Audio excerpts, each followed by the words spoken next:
Hey guys, how you, hope कि आप अच्छे होंगे। और आप लोगों में से गाइस बहुत सारे लोगों ने कमेंट करके पूछा था कि सर ये बताइए पॉलिटेक्निक के बाद सऊदी अरेबिया में जॉब कैसे पाएं। तो मैंने बोला चलो भाई थोड़ा सा मुझे भी पढ़ना पड़ेगा, थोड़ा मुझे भी जानना पड़ेगा। आप लोगों के लिए कुछ भी गाइस, आप लोग जिस टॉपिक पे बोलोगे उस टॉपिक पे वीडियो आपके लिए रेडी मैं रखूंगा। तो आज का वीडियो इसी टॉपिक पे है, डिप्लोमा पास सऊदी अरेबिया में जॉब कैसे पाएं। और पहली बार अगर आप पॉलिटेक्निक अड्डा चैनल पे हैं तो चैनल सब्सक्राइब कर लीजिए और बेल आइकन को प्रेस कर दीजिएगा ताकि हर वीडियो की प्रॉपर नोटिफिकेशन आप लोगों को मिलती रहे। अब बात करेंगे गाइस की पॉलिटेक्निक के बाद सऊदी अरेबिया में आपको जॉब कैसे लगेगी, आप सऊदी अरेबिया में जॉब कैसे पाओगे। देखो गाइस, अगर आप पॉलिटेक्निक कर रहे हो ना तो सऊदी अरेबिया जैसे कंट्री में आप जा सकते हो। सऊदी अरेबिया जैसी कंट्री में अब ऐसा नहीं है कि वहां पे सिर्फ मैकेनिकल वाले जा सकते हैं, इलेक्ट्रिकल वाले जा सकते हैं, इलेक्ट्रॉनिक्स वाले जा सकते हैं। जिस भी ट्रेड से आप किए हो सऊदी अरेबिया में हर ट्रेड के लिए जॉब है। सऊदी अरेबिया में मैक्सिमम जो काम होता है, देखो वहां पे जो बिल्डिंग बनती है तो वहां पे सिविल इंजीनियर्स हो गया और उसके बाद फिर इलेक्ट्रिकल इंजीनियर हो गया। इलेक्ट्रॉनिक्स का थोड़ा सा कम स्कोप है, उसके अलावा मैकेनिकल इंजीनियर का भी बहुत स्कोप है वहां पे। तो ओवरऑल क्या है कि सिविल और इलेक्ट्रिकल और मैकेनिकल इन तीन इंजीनियरों का जो डिमांड है सऊदी अरेबिया में वो काफी ज्यादा है। अदर इंजीनियरिंग सेक्टर का भी है लेकिन इलेक्ट्रॉनिक्स के प्रोडक्ट की उतनी ज्यादा डिमांड नहीं है।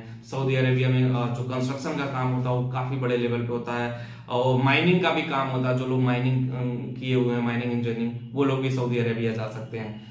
एक चीज और मैं आपको क्लियर करना चाहता हूँ, सऊदी अरेबिया में जाने के लिए एटलीस्ट आप 2 से 3 साल एक्सपीरियंस लेकर ही जाएं, वरना आपका नोन में कोई वहां पे रहता हो जो आपकी जॉब लगवा सकता हो, फ्रेशर टाइप के कंपनियों में जॉब लगवा सकता है तो उस लेवल पे जाए। नहीं तो गाइज मैं आपको बता दूं ना कि अगर आप इस तरह से जाओगे तो आजकल वैसे ही दुनिया भर के फ्रॉड हो रहे हैं। Saudi Arabia, Dubai, Australia, Brazil, Canada, वेजनिंग नाम पे लूट रहे हैं पैसा।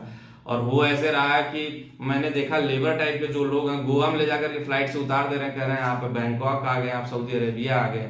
तो ये फ्रॉडपना से थोड़ा सा बच के रहना पड़ेगा। ऑनलाइन बहुत बड़े लेवल पे फ्रॉड स्कैम है गाइस, तो इस स्कैम से आपको बच के रहना पड़ेगा। जहां भी आप अप्लाई करो बोलो भाई पहले जाएंगे उसके बाद जब वहां पहुंच जाएंगे 1 महीना जॉब करेंगे तभी पैसा दे पाएंगे। और मैक्सिमम यही ट्राई करें कि कंपनी के थ्रू जाए, प्रॉपर इंटरव्यू दें, प्रॉपर तरीके से जाएं। ये नहीं कि डायरेक्टली वहीं पे पहुंच जाए उसके बाद वहां जाकर के भी घूम रहे हैं। कई सारे लोगों के साथ ऐसा भी हो गया है कि सऊदी अरेबिया पहुंच गए, वहां पे जॉब ही नहीं मिल रही है, वहां पे एयरपोर्ट पे इंतजार कर रहे हैं, कोई लेने आएगा, कोई आ ही नहीं रहा है। तो उस सिचुएशन में ये होगा, आप अपने आप को भी प्रॉब्लम में डालोगे और अपनी फैमिली को भी प्रॉब्लम में डालोगे। तो गाइस सऊदी अरेबिया में जाइए जॉब करने। अपने देश में भी बहुत जॉब है यार, अगर लेकिन बहुत सारे लोग हैं जल्दी पैसा कमाना चाहते हैं, जल्दी अमीर बनना चाहते हैं, तो सोचते हैं कि वहां पे चले जाएंगे तो बहुत पैसे कमा लेंगे। ये एक मिथ है कि वहां जाकर आप बहुत पैसे कमा लोगे। मैं बता दूं, देखो अगर इंडिया में आप 50,000 महीना कमा रहे हो तो सऊदी अरेबिया में अगर आप लाख 1.5 लाख भी कमा रहे हो तो इंडिया में 50,000 में सबसे बेहतरीन सैलरी है। ठीक है, तो अगर आपका जाने का मन भी है, मैं डिमोटिवेट नहीं कर रहा हूँ, ऑब्वियसली आप जाइए और अपने तरीके से, लेकिन सही तरीके से जाना जरूरी है। अगर आप किसी फ्रॉड एजेंट के चंगुल में फंस गए तो फिर आपके लिए प्रॉब्लम होगी। और डिप्लोमा में बहुत सारे लोग हैं, मेरे कई सारे जूनियर हैं, कई सारे बैचमेट हैं जो सऊदी अरेबिया में हैं, जॉब कर रहे हैं। तो उन लोगों से बात होती रहती है, कोई 80,000, कोई 1 लाख, कोई 1.5 लाख डिप्लोमा बाद कमा रहा है, लेकिन हाँ पहले एक्सपीरियंस लिए उसके बाद वहां पे जाने की कोशिश किए। वो लोग डायरेक्टली फ्रेशर लेवल पे कोई नहीं गया। तो मैं बात करता हूँ तो कभी कभी मेरा इंस्टाग्राम में, फेसबुक पे बात हो जाती है तो बताते हैं वो लोग की सर ऐसा नहीं है कि डायरेक्टली वहां पे हम आ जाएं।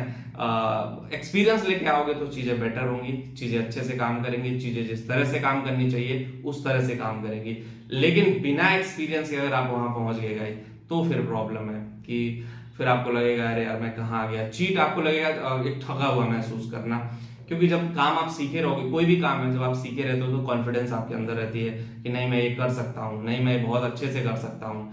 और जब काम नहीं सीखे रहता आदमी ना तो फिर वही करता अरे यार ये कैसे होगा, किस तरह से होगा, ये चीजें कैसे होगी, वो चीजें कैसे होगी, दुनिया भर के एक्सक्यूज देते रहता है। तो काम सीखना जरूरी है गाइस, काम सीख करके उस पर अप्लाई करना जरूरी है, तभी जाकर के आप लाइफ में आगे बढ़ पाओगे। अदरवाइज चीजें इसी तरह से चलती रहेंगी, फिर आपको लगेगा मैंने क्या से क्या हो गया, किस तरह से जाएंगे, किस तरह से नहीं जाएंगे। वीडियो में इतना ही। जो लोग टेलीग्राम पे हो, पॉलिटेक्निक अड्डा चैनल टेलीग्राम पे भी है, डिस्क्रिप्शन में लिंक दे रहा हूँ, कमेंट में पिन कर दे रहा हूँ, वहां पे भी जाकर ज्वाइन जरूर करें। मिलते हैं आपसे नेक्स्ट वीडियो में। Thank you.